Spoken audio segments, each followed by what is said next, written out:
Hi, I'm Greg Hunter. Welcome to USAWatchdog.com. With us, a guest we have on 2 or 3 times a year, 4 times maybe if we're lucky. Love having her on every time she's on. And before I tell you who she is, last year early on, she said, no, we're not going to have a blow up. A lot of people thought that 13 was going to fall out of bed. I thought so based on just what I was seeing. But she said, nope, slow burn will continue. Very low a chance of 2013 blowing up. Bingo, she was correct. And I'm talking about Catherine Austin Fitts from Solari.com. Catherine Austin Fitts, thank you for joining us today on USA Watchdog. Thanks, Greg. It's always a pleasure. I mean, hats off to you on that one. That was a big call. You were contrary to almost everybody that I had on, that people were really worried. And not that they don't have good reason to worry. I mean, there are some pitfalls. There are many aspects of the economy where the fundamentals are dreadful, and there are certainly parts of the economy, segments, which are collapsing in an evolving implosion. So in that sense, it's true.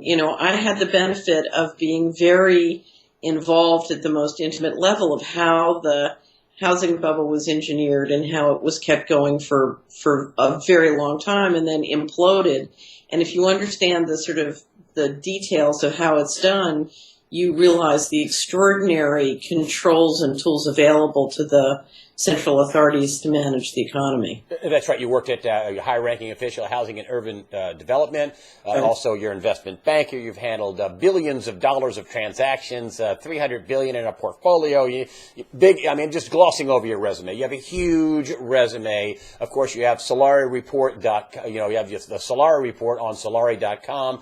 I'm just glossing over your very deep resume. So you are a bright person in the financial world with a deep level of practical experience. That said, no problem. I wanted to give go ahead. One of the things I would really underscore is if you look at the financial community, you have a lot of very capable, talented people. You have them on your show, but they are not schooled and educated in the black budget. And we've watched, I call the sort of industrial economy Global 2.0. So we have an entire global economy, particularly in the developed world, that's maturing, and capital is shifted out. A lot of that capital, Greg, is shifted out through what I call the black budget and illegal means. And it's been pulled out of the old system, if you will, and moved over to the new system. And one of the things that's keeping the slow burn going is that money flowing into the new system is being reinvested. And those parts of the economy are not only growing, but growing strongly. And I think you need to see both legs of the system. You need to see the fact that we have a global 2.0, which is essentially bankrupt, but we have a global 3.0, which is rich with resources and growing dramatically. So I think you need to see both parts, and you need to see the mechanisms by which the cash flow has been shifted from one to the other, and that's what I call the financial coup d'etat.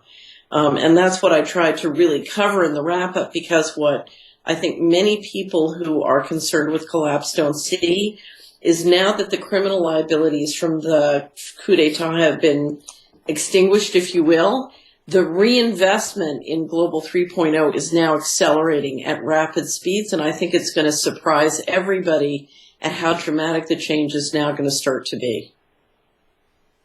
And so I wanted to ask you about one of the quotes early on in your wrap-up, in your 2013 wrap-up, and I think it's really describes your whole mindset and your imaging and your message to people, and that is you used a quote out of the World War Z movie with Brad Pitt last year. We had all the zombies, and they were eating people, and he goes to his apartment, and there are some people who are not zombies, and the line comes out that he says, movement is life.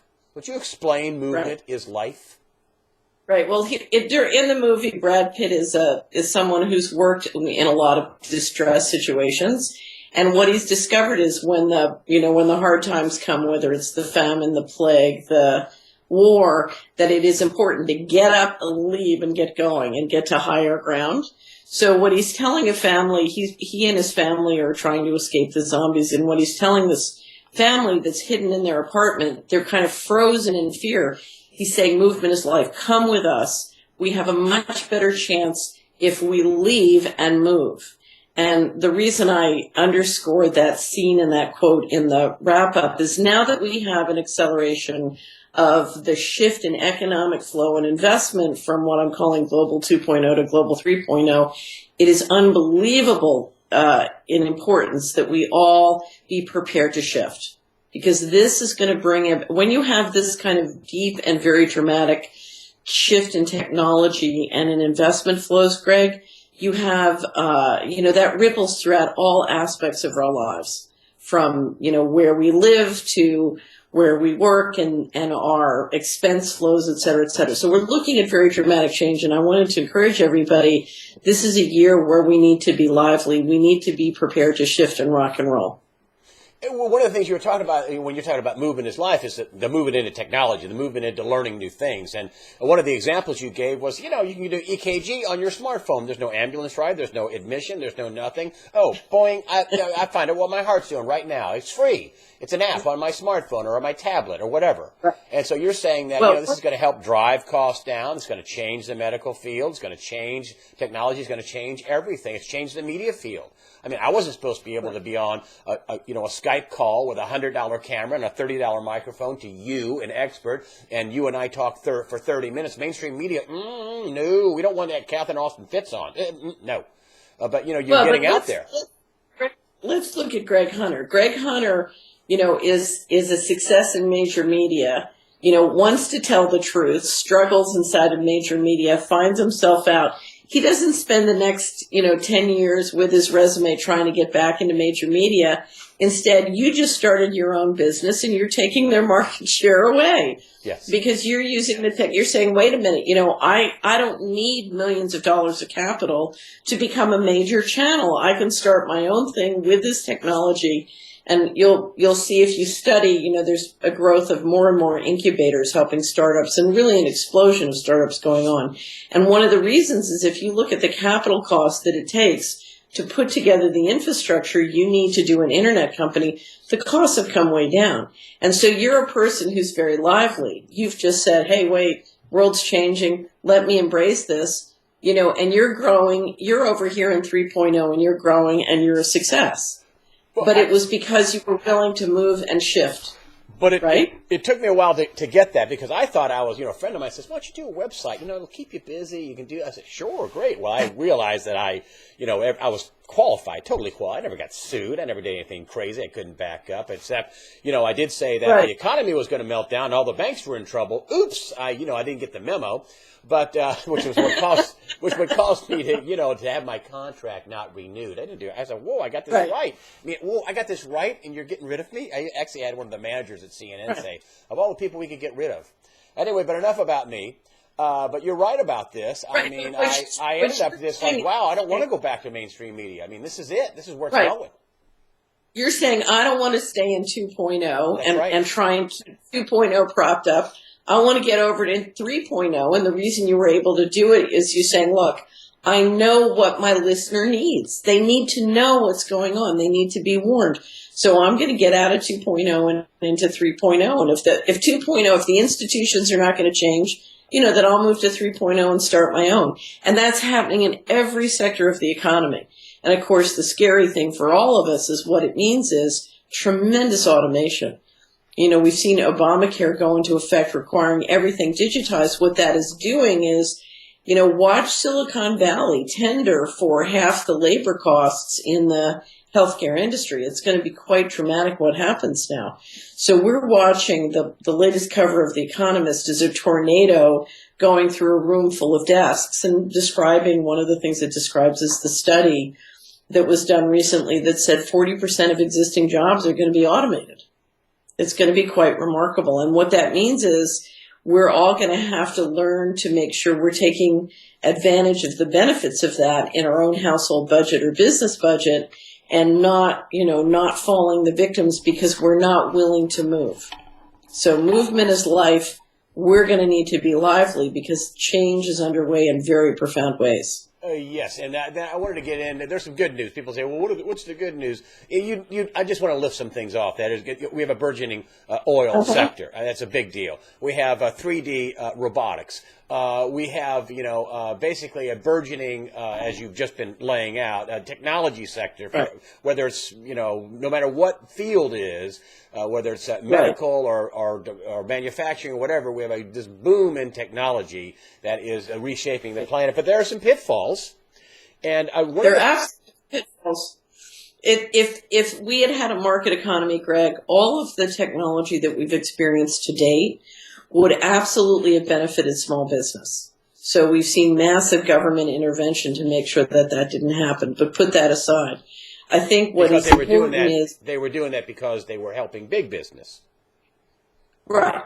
They wanted to make sure that the large organizations had the information technology and sort of the control of the market they needed to ride the wave geopolitically. So if you're competing geopolitically, you want centralization because then that gives your big organizations the wherewithal to compete globally. In the meantime, you significantly reduce productivity because you shut off capital and small business, which is where a lot of your innovation and jobs come from. Now, we're about to start to see that change in the equity markets, a lot more money. But as you described, one, in North America, we've done a great deal since 2005 to bring the cost of natural gas and oil down and to increase domestic self-sufficiency. BP just announced that their estimate is that North America will be energy self-sufficient by 2035. So that is a very big turnaround, and it's been part of what's been helping the dollar in North America. But what it also means is tremendous amounts of manufacturing can come back on shore. Now, it's going to come back automated. It's not going to come back in a way that creates a great deal of manufacturing or manual labor jobs. But if you watch the headlines right now, we're seeing China struggle. One of the reasons China's struggling is, that kind of automation means those jobs can swing back into the developed world, or that those manufacturing activities can swing back into the developed world, or much closer, say Mexico rather than China. So that's good news. And so we see a lot of things that or new tools like fabrication technology, like material sciences, that can improve productivity. But I get back to movement is life. That means we all have to learn new things. We all have to get a 3D printer and play with it and say, if I'm running an auto shop or a machine shop, how can this make a difference to me?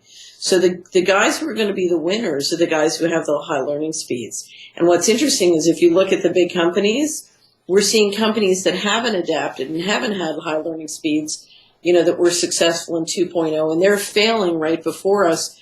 We have other companies who are leaders in 2.0 who are absolutely leading the change, and they're making the shift to 3.0. So the critical issue here is who has a high learning speed and who's willing to grab the new tools and innovate. And it's very quirky. Very quirky. Listen, I learned so much. When I first started at Good Morning America, my nickname was Amish Man. And I thought, yes. And nothing wrong with the Amish. They're lovely people. But, they're lovely people. They're lovely people, but I wasn't very technologically advanced. That's what that meant. But by the time I left Good Morning America, people asked me, "Hey, how do you do this on the computer? The expense report." There's a line here that I knew. Right. And so, but I got to tell you, I learned a lot with this. About all the search engine optimization and what you do to grow your site and how you have to grow it cleanly. I don't do any goofy stuff. Then there's also security, hackers, trolls. It's an unbelievable amount of different things you need to know about not being angry online and, answers. I thank you very much for telling me that, I don't, but anyway, people say all kinds of, I had one guy call me, "You're a recovering alcoholic." No, I'm not. Anyway, I just do that to get it right. But I just want to go down a list of things and get your quick comment on, because you can't do your entire report on this thing. But dollar, you said it was strong last year, and evidently you think the dollar is going to be not going to fall out of bed. It's going to do okay. What do you think?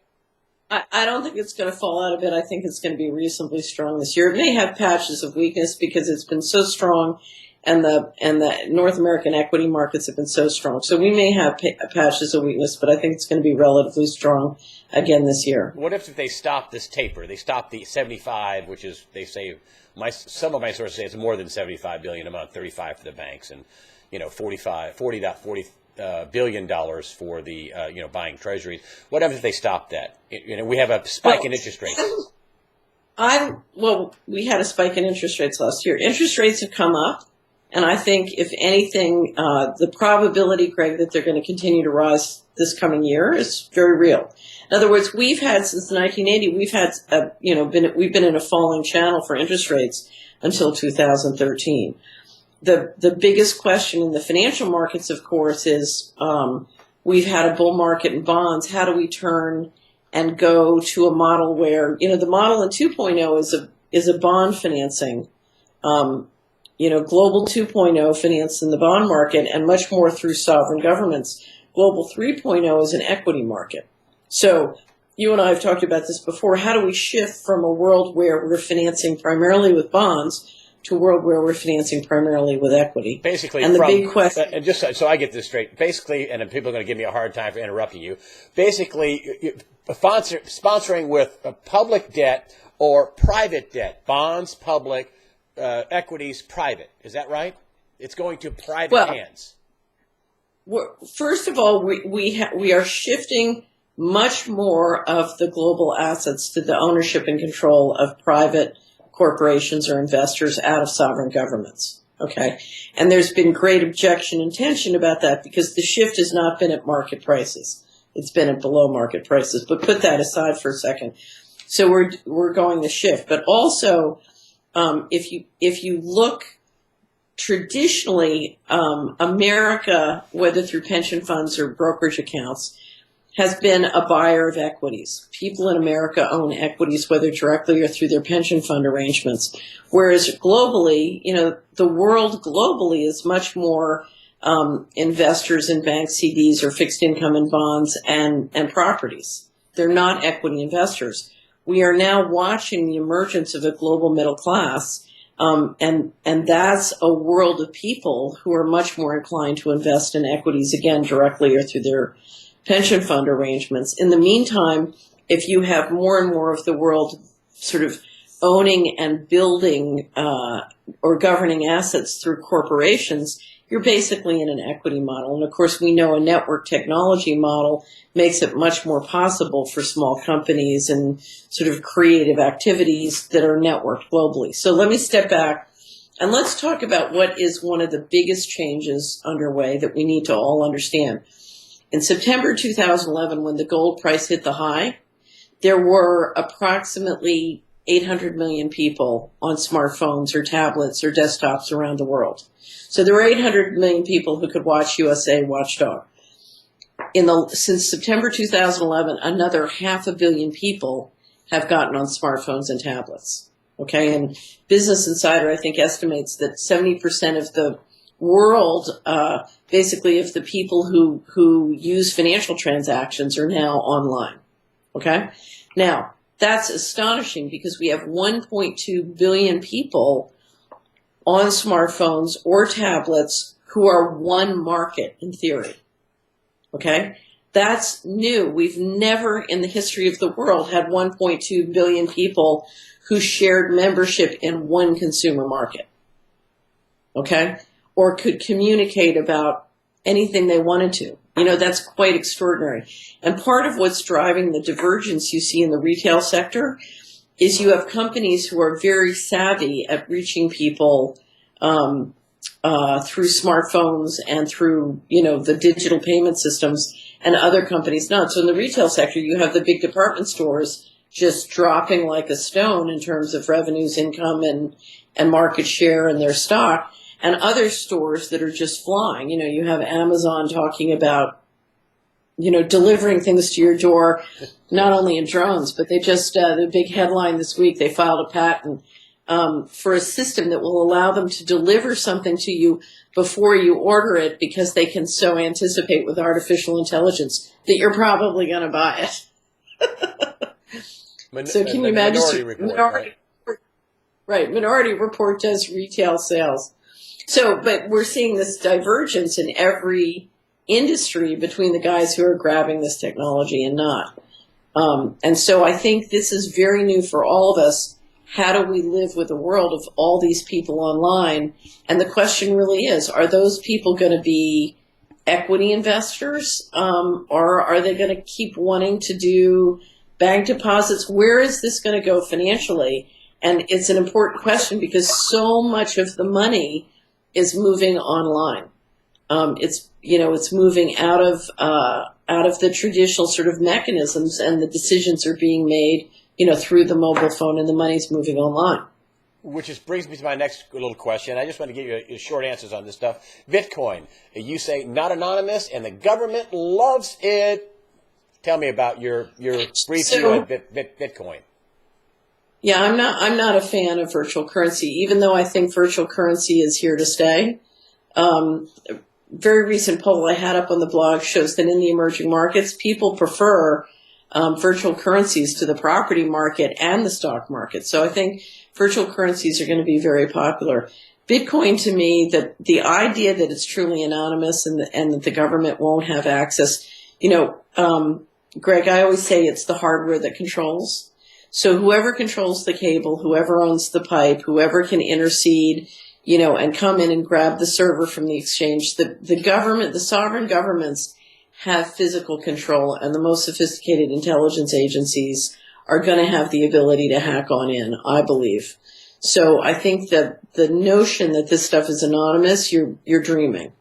And I would really encourage anybody who uses Bitcoins, please make sure you keep a paperful record of what you're up to, and you can report clearly and accurately to your accountant or your CPA or, on your taxes, because Bitcoin is a way you can get yourself in a whole lot of trouble if you're not careful. Gold. You said you like gold. You own gold. You've told me that in the past, but you don't see big things for gold, even though they're talking about some, supplies at COMEX and LBMA dwindling, and this giant movement of gold east to China. Well, and there are some big strains on the physical market. But what's your view of gold for 14? I think gold's in a primary trend up, but I think that primary trend up has to be reproved. I doubt that it will be reproved in 2014. I expect it, it will probably take longer. I think there is tremendous pressure to keep the gold price down so that the big central banks and the big financial institutions can cover their shorts. I think there are a lot of shortages. A lot more gold has been sold and promised than they have. So you're going to see a war going on while the big institutions do what they have to do to cover their shorts. In the long run, you have enormous global demand from the emerging markets. One, Stuart Thompson up at Graceland Update said, we well may be seeing the first time that literally middle class jewelry buyers in Asia can overwhelm the central banks in the West, and that's not a completely facetious statement, because I think that could happen. As long as you keep the prices this low, you're going to see tremendous demand. Now, to me, the big risk in the global economy is China's growth cooling. If you think we have a problem with keeping people employed with automation, China's got a much bigger problem. And so China's got 100 million problems worth. Right, a huge problem.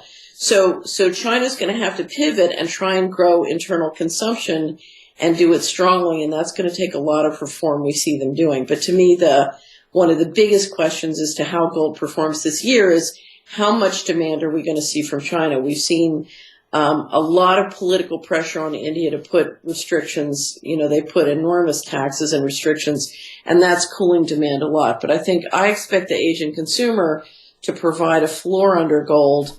But I think we're in the middle of literally an economic war. And as long as the central banks and the big institutions need to cover their shorts, you're going to be in a war zone. So I'm always telling people, hold your core, keep your core position. But on the investment position, I go back to Brad Pitt in World War III, or World War Z. I think you got to be lively. So you got to be prepared to go in and out, and don't be surprised. We've seen some financial institutions say gold could see 1050 this year. It's possible. And here's the problem, Greg. When you have central banks and sovereign governments intervening in these extraordinary ways in the financial markets, what happens is that the possibility of scenarios gets wider and wider and wider. It's like a economy stretched on a bungee rope, and if it snaps, you can get very extreme scenarios. And that's why I think we all have to be not vested in any particular picture of the future, but be ready to rock and roll and bob and weave. We're going to have to be lively. We can see where things are going to go in the very long term, but in the short term, things can be very quirky. Movement is life. And the last two things I want to get to, and both of them have the war question in them, and you brought it up in your 2013 wrap-up, and you said bonds or a spoiler. And that if interest rates spike, they will not let it spike. I'm paraphrasing what you said. We will have war. Explain. Right. If you go back and you look at a history of markets, what you can see is that markets historically do a good job of being able to manage rising interest rates as long as they rise slowly enough. So the stock market, in fact, can be very strong in a period of rising interest rates if the rises are managed. Okay. If you suddenly start to see rates go up very quickly, then the system has trouble digesting and can't imagine, or it can't digest them. Very bad news for the stock market, very bad news for precious metals if we start to see that. And so I think one of the things you're going to see is the Fed and central banks do everything they can to keep the rises managed. Now, those rises will be good news for savers and pension funds who can lock up a much nicer long-term interest rate, because there's no doubt about it, savers and the pension funds have been very much hurt, although the pension funds have made some back on equities. But so I think there's going to be tremendous pressure to keep those rises managed. Now, let me underscore one point. We have never, ever in the history of civilization managed rising rates when we had a huge book of interest rate swap derivatives. If you look at the outstanding derivatives, one of the ways they've helped bring those rates down is by building just a gargantuan, galactically enormous portfolio globally of interest rate swaps. And we don't begin. Hundreds of trillions of interest rates. Right, hundreds and hundreds of trillions. We have no idea, the disclosure and the analytics available in that portfolio are way too thin. That's what a lot of the CFTC and other regulators have been discussing. How do you start to build, more transparency around the management of that portfolio? But if interest rates start to move up quickly, we have no idea what could happen to that interest rate book. And that's why I absolutely believe that, the one place you will see enormous cooperation globally to manage that book, because it's literally like a nuclear bomb that could go off, is on interest rates. That all sovereign governments, all central banks have tremendous vested interest in making sure interest rates don't rise too quickly. And if they can't prevent it, then, as I said, I think we'll have war, because that's the only way you can force the kind of intercession you need to keep a lid on things.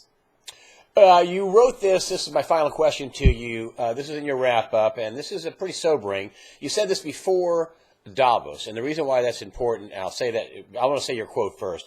The most significant risk to global economy, the most significant risk to the global economy is the risk of war. And what's coming out of Davos last week, you wrote this a few weeks ago, right? You should have been at Davos.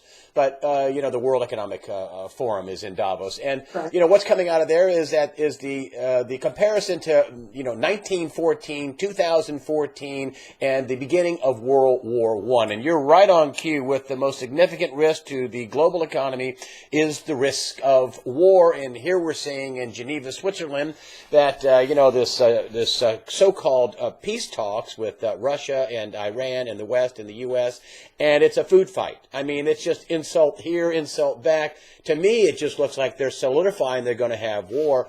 On top of that, you have Hassan Rouhani from Iran saying, we're not going to cut back on centrifuges. We're not going to do that. No. And then you have rumblings out of Saudi Arabia and Israel saying, wait a minute. So, 2014 is looking like a couple of rock and hard place scenarios in Syria. Nobody's going to give. In Iran, the Iranians aren't going to give. The Saudis aren't going to give. The Israelis aren't going to give.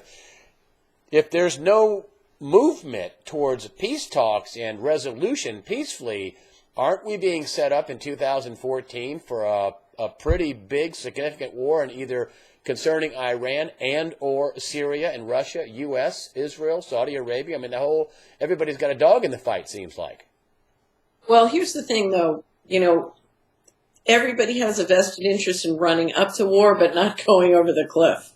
So I don't think it's necessarily going to happen. You have two dynamics going on, Greg. One is you have the G7 doing everything they can to assert global control, and get everybody in what I call the central banking warfare model, and not everybody wants to go in. China doesn't want to go in. Russia doesn't want to go. Putin is a stinker in that game. And so there's tremendous tension of whether they can get that control, and Iran is part of keeping that model from going global, and getting global lockdown. And that's very important. If you're going to move to one world digital currency, you got to get that global lockdown. So that's one of the tensions.